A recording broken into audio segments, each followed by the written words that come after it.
Okay, so beginning our day, and today is a kind of annual event at Abhayagiri, Donut Day, a offering of Ajahn Hingsako's father. His mother organizes it, and since his father passed away, that's got to be 20 years ago, or 15, anyway, it's a long time. And just put in a plug for Recollection of Death rather than Recollection of Donuts. Might be similar.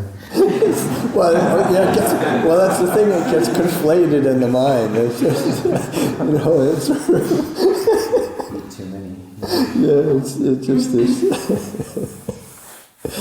So, but just to bring to mind, because it's oftentimes, when people do want to make offerings or do something special, it's oftentimes it is in honor of somebody's passing, and to be able to recollect that the uncertainty of life. And for Hingsako's father, he passed away reasonably young. I mean, he was in his late 60s, I think. Especially from my vantage point, because, that's pretty young. But there's no certainty with life, and to be able to really reflect on that uncertainty and make it a point of recollection, that urgency, and that we really have, we don't know how much time we've got to practice Dhamma. We don't know what the circumstances of our death will be. It's like yesterday we did a chant dedication for Kurush at the mealtime, who was a young man who came here and stayed in Manijay's son. So many people here will know Manijay, but her son came and said that he'd be in probably his late 20s or something when he was here, and stayed and he was here for a month or something. He had a great stay, but then he went back, and he was really thinking, he has a complicated history, but he was really sort of thinking, I want to get back to Abhayagiri, I want to serve the winter retreat. But life didn't take him in that direction, and he ended up dying very, very soon after that. It wasn't too many weeks after he left here, actually.